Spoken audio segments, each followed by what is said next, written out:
बेरिया के बेरा तो हे बरजी कवन दुल्हा बरीजी कवन दुल्हा मती जइया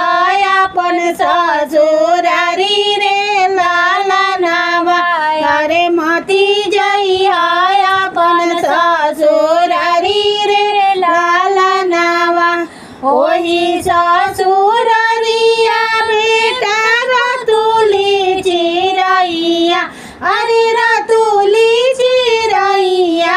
अरे तोहरा के लिए बोरा वाई रे लाला नावा अरे तोहरा के लिए बोरा वाई रे लाला नावा एतना वचन जब सुनले कवन दुल्हा सुनले कवन दुल्हा मन ही मने मुस्काए रे लाला नावा अरे मन ही मने मुस्काए रे लाला नावा एक हाथे ले बोया माँ सोने के पिंजड़ावा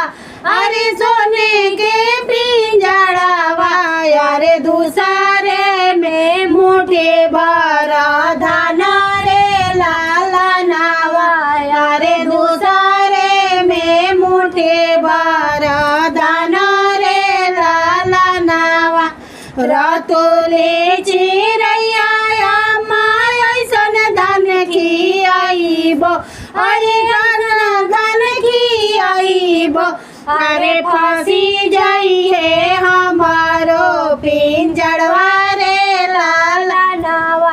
अरे फंसी जाई है हमारो पिंजड़वा रे लाला नावा अरे ले आइबो पिंजड़ा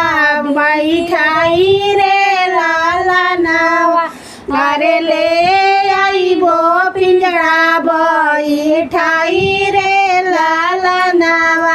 बेरिया के बेरा तो है बारी जिला बेटा अरे बारी जिला बेटा अरे मतिया जाई है अपन ससुरारी रे लाला नावा अरे मती जाई है अपन ससुरारी रे लाला नावा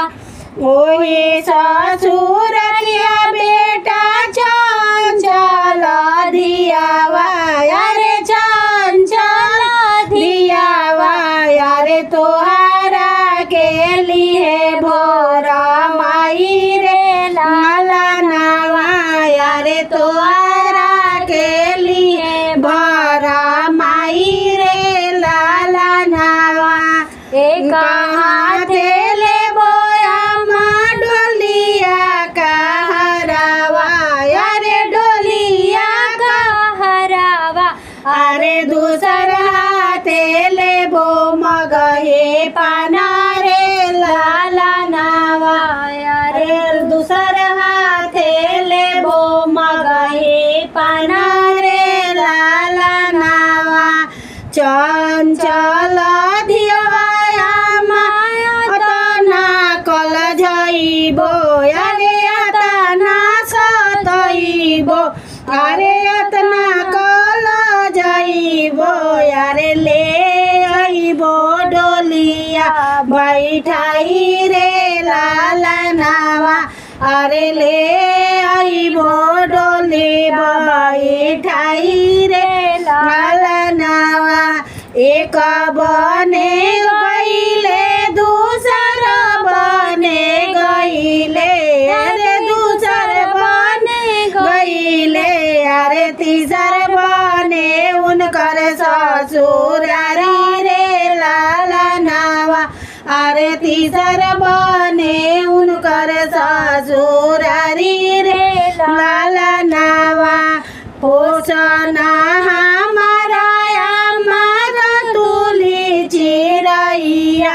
अरे रतुली चिरैया अरे परिचनाया पन पतोहरे लाला नावा अरे परिजनाया